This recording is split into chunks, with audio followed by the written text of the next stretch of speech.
The act of ordering a beer in the 21st century requires little contemplation.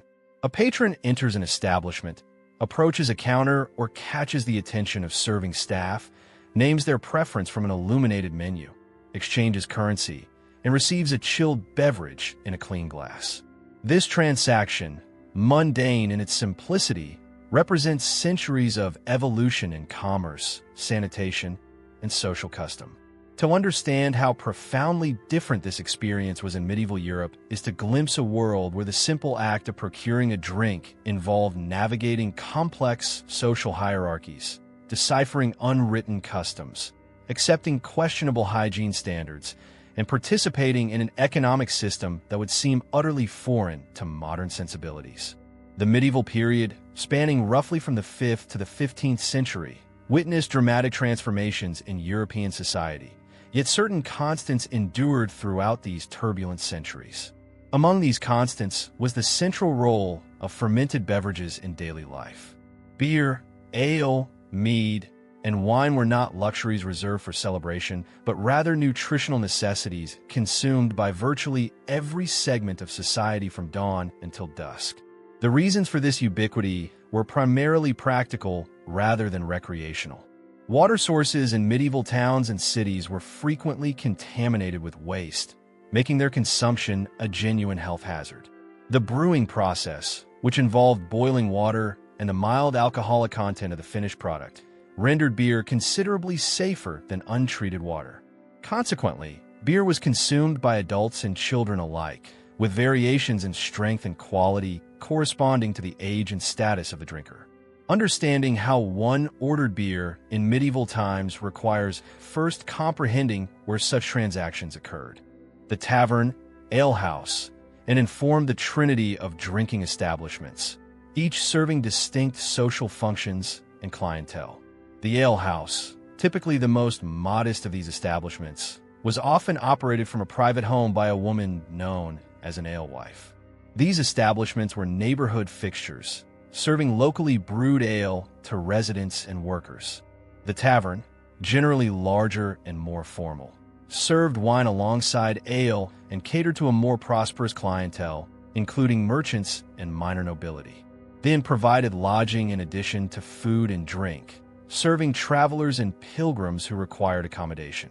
Each establishment operated under different regulations, customs, and expectations, and knowing which type of establishment one had entered was the first crucial step in successfully ordering a drink. The physical act of entering a medieval drinking establishment began the process of ordering. Unlike modern bars with prominent signage and transparent windows inviting passers-by to observe the interior, medieval alehouses and taverns announced their presence through simple symbols. The most common was the ale stake, also called an ale pole, a long pole or branch extending from the building, often adorned with a bush, wreath, or bunch of greenery. This ancient custom, referenced in Roman times and persisting throughout the medieval period, served as the universal signal that ale was available for purchase. The freshness of the greenery sometimes indicated how recently a new batch had been brewed. The saying, "good wine needs no bush," originated from this practice, suggesting that truly excellent beverages required no advertisement. However, in the absence of widespread literacy, such visual symbols were essential for commerce to function. Upon crossing the threshold, the patron entered a space that would strike modern sensibilities as remarkably intimate and informal. Medieval alehouses were typically converted front rooms of domestic dwellings, with the brewing occurring in adjacent spaces or outbuildings. The furnishings were sparse and utilitarian. Rough wooden benches or stools, perhaps a few tables, and the dominant feature, the ale bench or counter where the alewife or taverner presided. Lighting came from tallow candles, rushlights, or the hearth fire, creating an atmosphere considerably dimmer than the electric brilliance modern patrons take for granted. The air would be thick with smoke from the fire, the smell of brewing malt, unwashed bodies, and the earthy aroma of rushes scattered on the floor to absorb spills and waste. The proprietor of the establishment served as the initial and often only point of contact for ordering. In smaller alehouses, This was frequently the alewife herself, a figure of considerable importance in medieval community life. Brewing was one of the few commercial activities open to women, and alewives occupied an ambiguous social position, respected for their essential service, yet also subject to moral suspicion and regulatory scrutiny. In larger taverns and inns, male taverners or their servants might take orders, but the fundamental dynamic remained personal and direct. There were no written menus, no posted price lists, and certainly no standardized serving sizes or alcohol content percentages. The verbal exchange involved in ordering would have been shaped by social status, local custom, and the relationship between patron and proprietor. A regular customer, particularly one of higher social standing, might simply enter, take their accustomed seat, and expect service without explicit request. For newcomers or those of lower status, a more explicit request was necessary, though the exact phrasing would vary considerably based on local dialect and custom. One did not simply say a beer, please, in modern fashion. The request might be for ale, specifying strong ale or small ale, depending on desired potency and available funds.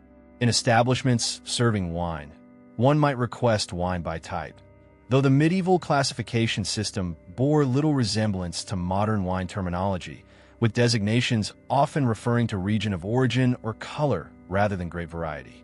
The question of payment represents one of the most significant differences between medieval and modern ordering experiences.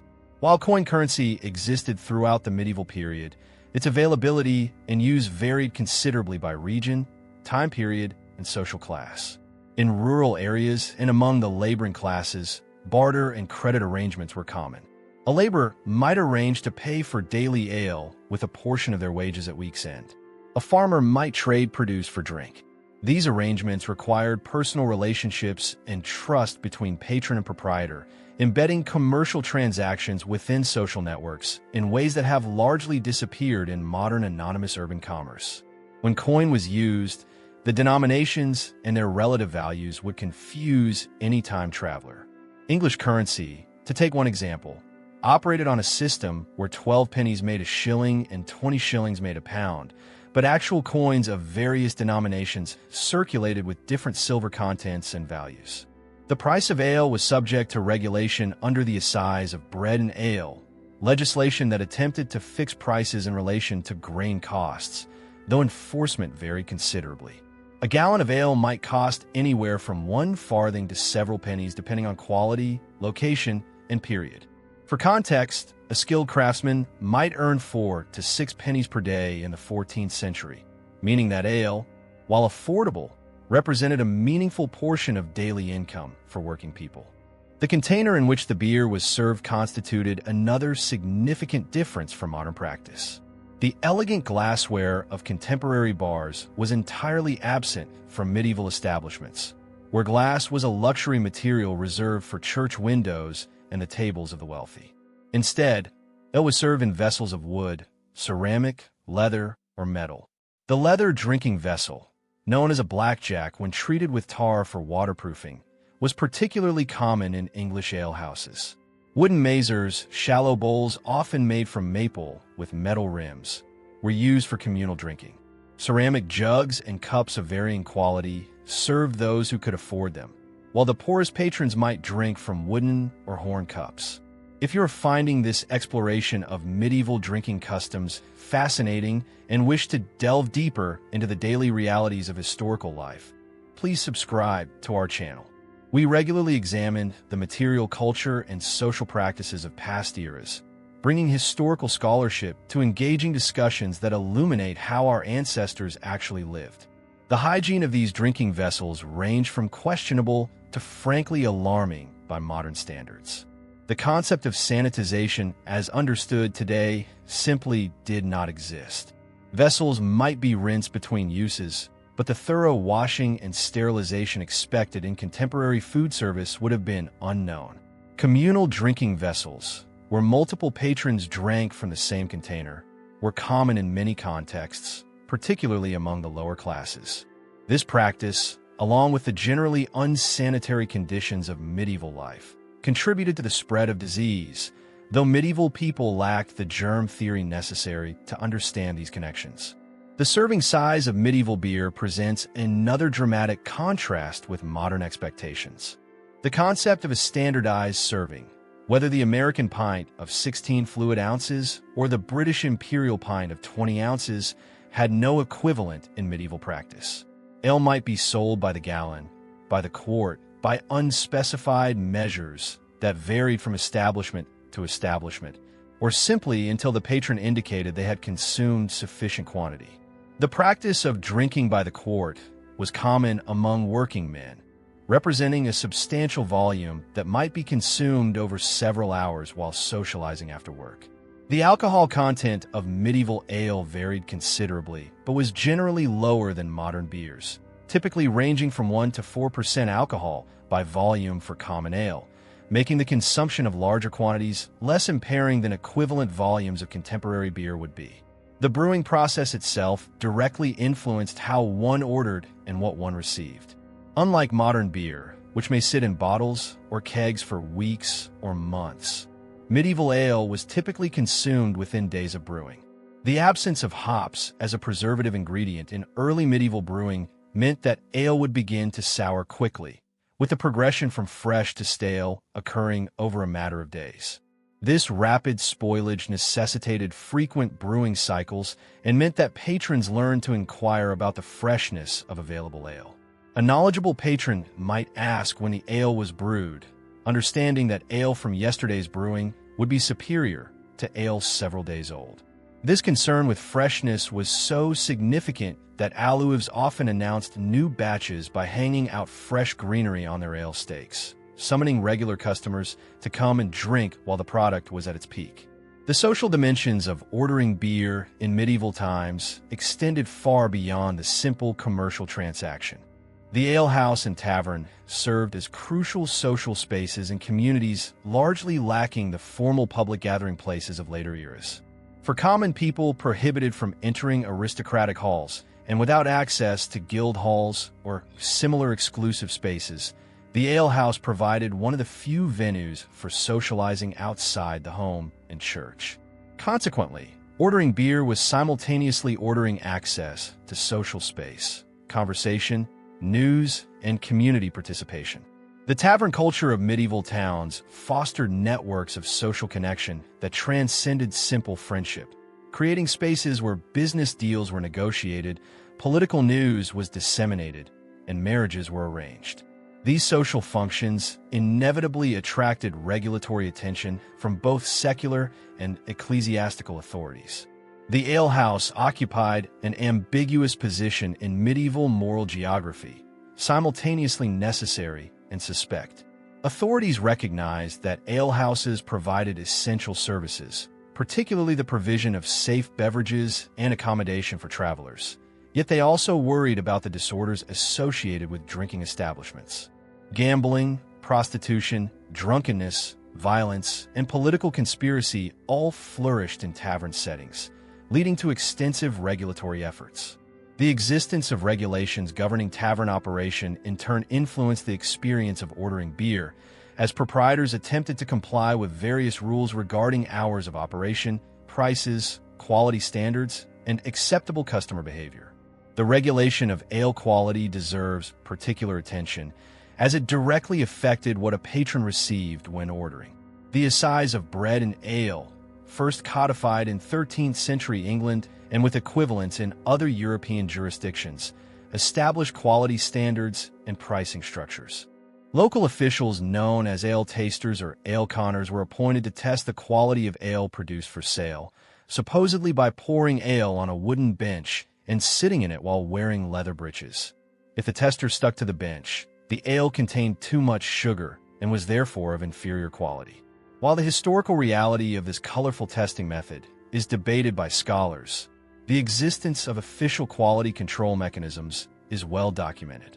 Alewives who sold substandard ale or charged excessive prices could be prosecuted in manorial or borough courts, fined, and, in repeated cases of serious offenses, prohibited from brewing for sale. The customer's ability to assess quality personally was therefore crucial. An experienced patron would evaluate ale through multiple senses. Visual inspection revealed clarity and color, with cloudy or discolored ale indicating either very fresh, still fermenting brew, or, conversely, spoiled product. The smell provided crucial information, with sour or off odors signaling spoilage. The taste, of course, was the ultimate test, but prudent customers would assess appearance and aroma before committing to purchase. The vocabulary for describing ale quality was rich and specific, with terms like ropey, hard, new, and stale conveying precise meanings to medieval drinkers that would require lengthy explanation to modern consumers. The question of how one indicated they wished to stop drinking or had consumed sufficient quantity reflects yet another aspect of medieval tavern culture. The modern practice of closing out a tab or settling a bill after consuming multiple drinks had equivalent to medieval practice, but operated quite differently. In establishments where regular customers drank on credit, the accounting might be informal, with the proprietor keeping mental note of consumption and settling accounts periodically. In cases involving immediate payment, the patron might order by the container, paying for a gallon or quart to be brought, which they would consume at their own pace. The notion of ordering multiple individual drinks in sequence was less common than ordering a larger quantity to be consumed over the course of an evening socializing. The temporal dimensions of drinking deserve consideration as well. The medieval day operated on different rhythms than modern life, shaped by natural light, agricultural labor patterns, and religious observances. Drinking began early, with weak ale accompanying breakfast for many people. The main communal drinking time came after the day's work concluded, roughly the late afternoon and evening by modern reckoning. The absence of artificial lighting meant that alehouses and taverns operated primarily during daylight hours and the early evening, with late-night drinking being less common than medieval moral literature might suggest. Various jurisdictions established curfew regulations, prohibiting taverns from serving after certain hours, particularly during religious seasons like Lent when restrictions on consumption were intensified.